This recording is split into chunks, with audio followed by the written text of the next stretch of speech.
Faire une petite story pour vous raconter une anecdote que j'ai eue avec un autre professionnel. En fait, j'étais installée depuis, ça devait faire 6 mois, je pense, à mon compte. Et du coup, j'avais commencé à discuter avec quelqu'un sur les réseaux sociaux, un professionnel, un coiffeur, qui débutait dans le complément capillaire. On s'échangeait pas mal de messages et tout. Puis en fait, un jour, il me dit, écoute, je vois que tes contenus, tes vidéos, elles sont pas terribles. Moi, j'ai besoin d'être formée en complément. Donc, ce que je te propose, c'est qu'on fasse un échange de bons procédés. Tu trouves des modèles, on fait des super vidéos pour tes réseaux qui vont te faire connaître et tout ça. Donc, au début, j'avais quasiment pas de visibilité. Et en contrepartie de ça, moi, j'aimerais que tu me formes sur tes techniques de complément, voir comment tu travailles et tout ça. Donc je lui dis écoute, c'est super et tout ça. C'est quelqu'un qui avait quand même un sacré charisme, je trouvais, et j'avais l'impression que c'était quelqu'un d'important à ce moment-là.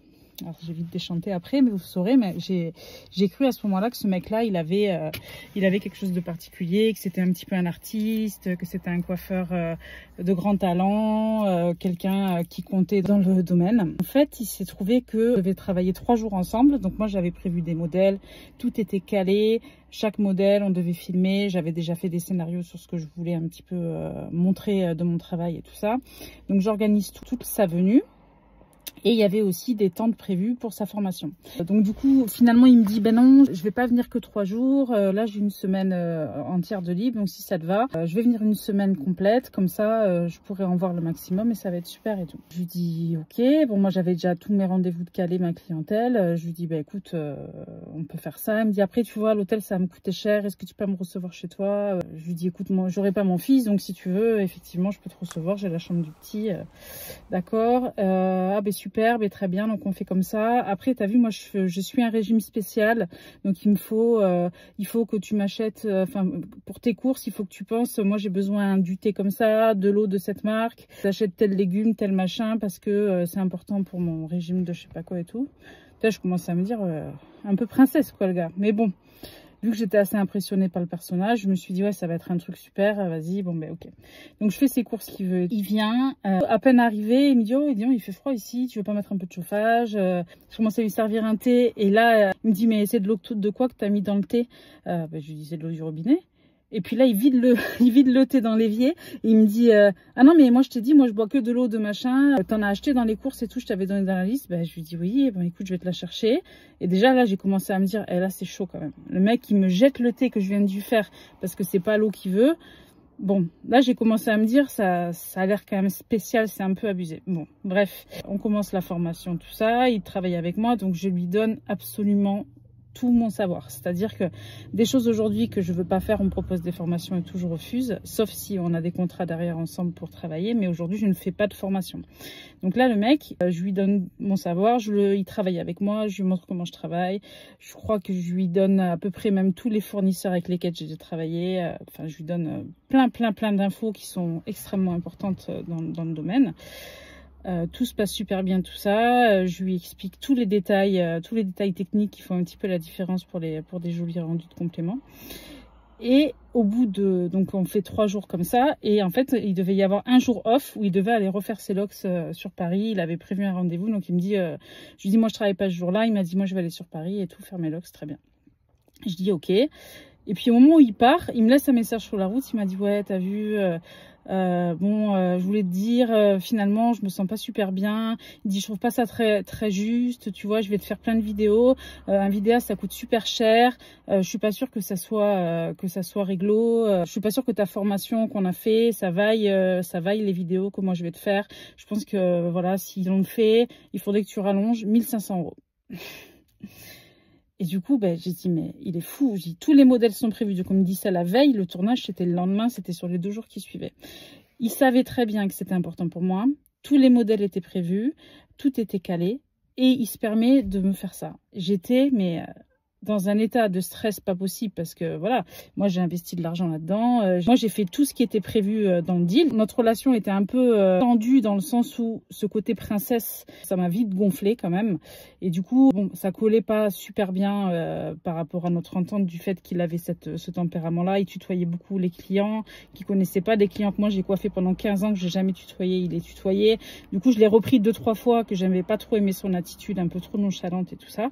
Et du coup, il avait pas aimé. Donc en fait, il y avait une espèce de tension parce qu'il avait un côté à vouloir prendre le dessus, à pas se prendre pour rien, que commençait à me gonfler un petit peu. Donc du coup, je pense que aussi il a senti que ça allait pas trop.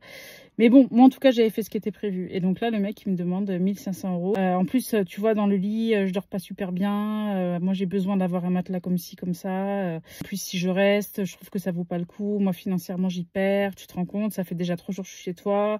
Là, faut encore que je reste là. Ouais, tu m'as informé, c'est vrai, c'est gentil. Mais je pense que si je dois faire ce qui est prévu, il faut que tu payes plus, sinon on sera pas équitable. Donc je lui réponds, je lui dis, mais attends, c'est toi qui as voulu venir plus tôt, qui a voulu venir toute la semaine, c'est toi qui m'as demandé, j'ai dit d'accord, et il n'était pas du tout question que tu viennes à la base aussi longtemps.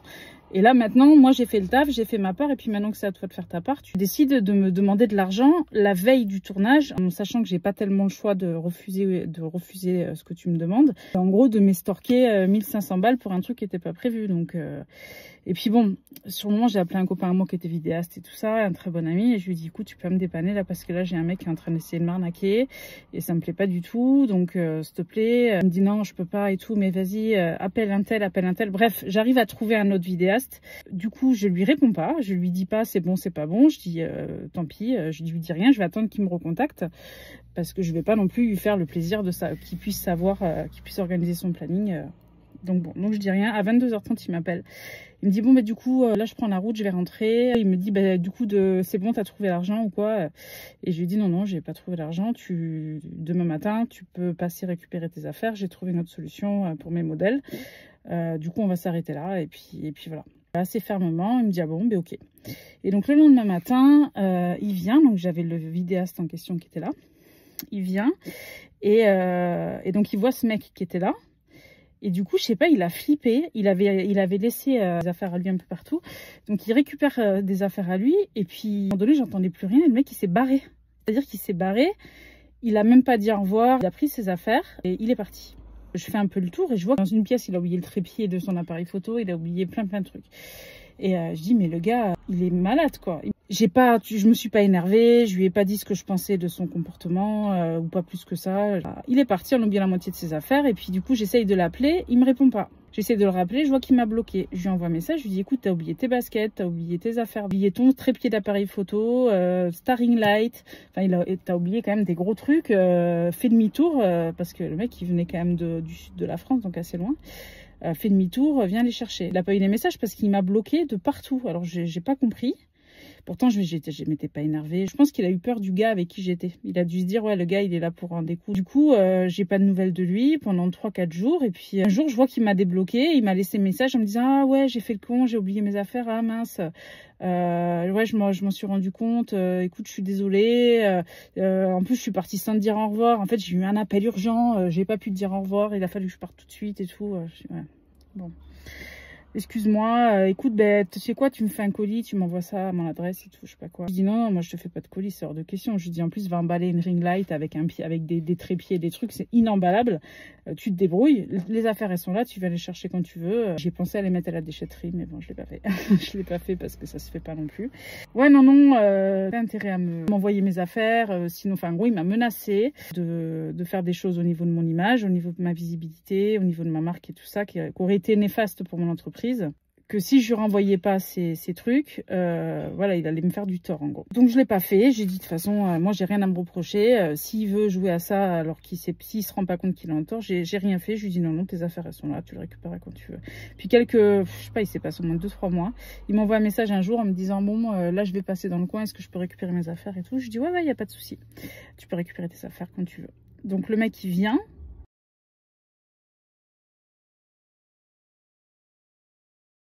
Salut, ça va et tout. Je dis, ouais, ça va. Je dis, bah, tiens, tout est là, c'est bon, tu peux le récupérer. Et il me dit, ouais, je voulais m'excuser. Il me dit, en fait, je suis désolée de ce qui s'est passé parce qu'en fait, tu as vu un côté de moi, mais en vrai, moi, je suis pas comme ça. Je voulais te faire un cadeau pour m'excuser de ce qui s'est passé parce que, voilà, je suis pas comme ça. Je veux pas que tu aies une image de moi comme ça. C'est pas moi, machin. Je lui dis, écoute, c'est pas toi. Arrête tes conneries, ça a été toi. Clairement, tu t'es comporté comme un goujat et enfin, t'as pas d'honneur, quoi. Je lui dis, écoute, prends tes affaires et puis barre-toi. Il n'y a pas de discussion à avoir entre nous par rapport à ça. C'est passé, c'est passé. Maintenant, prends tes affaires et je veux plus entendre parler de toi. Ouais, mais si, je veux quand même t'offrir un truc. Le mec, il arrive, il me donne un paquet que j'ouvre pas tout de suite, j'étais en pleine journée. Je lui dis non, j'en veux pas de ton truc. Il me dit si, prends-le. En plus c'est pour toi, en plus je t'ai bien observé. En fait c'est un parfum, ça te représente exactement, machin, je sais pas quoi. Je dis ok, bon mais merci. Je pose le truc, il s'en va. Et le soir, j'ouvre, sachant que je ne me parfume jamais, j'ai un problème avec j'ai un odorat surdéveloppé et en fait j'aime pas les odeurs fortes. Donc moi je me parfume jamais, donc s'il m'avait observé, il l'aurait vu, mais bon bref, c'est pas grave. Et du coup le soir, je raconte ça à ma mère parce que ma mère, elle avait suivi, j'avais raconté ce qui s'était passé. J'avais été très affectée par le comportement. Je m'étais sentie trahie et j'avais eu du mal à me remettre qu'on me fasse un truc pareil. Que moi, j'ouvre mes portes, que je prenne quelqu'un chez moi, je lui ai fait les courses, je l'ai accueilli et tout. Et le fait qu'il m'ait fait ça, je l'ai très mal vécu. J'étais pas bien émotionnellement par rapport à ça parce que ça m'avait vachement touchée. Je m'étais sentie utilisée, donc j'avais eu du mal quand même à me remettre de cette situation-là et je m'en voulais d'avoir été naïve. Et puis elle me dit eh ben vas-y, sens au moins, regarde s'il sent bon et tout. Et là j'ouvre le parfum. Il manquait un tiers. Non mais j'ai halluciné. C'était une bouteille qui devait avoir en présentation, c'était un truc de testeur je pense, il y avait écrit testeur. Il manquait un tiers de la bouteille de parfum et il y avait un tas de poussière sur tout le goulot. Donc je pense que c'est un truc qu'il devait avoir sur ses étagères depuis je sais pas combien de temps, qui m'a donné comme ça, qui était déjà commencé. Mais je dis mais c'est quand même incroyable quoi. Le mec qui m'offre un truc qui est déjà utilisé, qui est déjà à moitié utilisé, qui est même pas neuf. Je dis mais attends, putain mais il vaut mieux rien offrir. J'ai trouvé ça, mais ça allait tout à fait avec le personnage quoi. Donc voilà. Donc après voilà, c'est quelqu'un. J'ai plus de nouvelles aujourd'hui. Voilà, nos chemins se sont arrêtés là et puis voilà.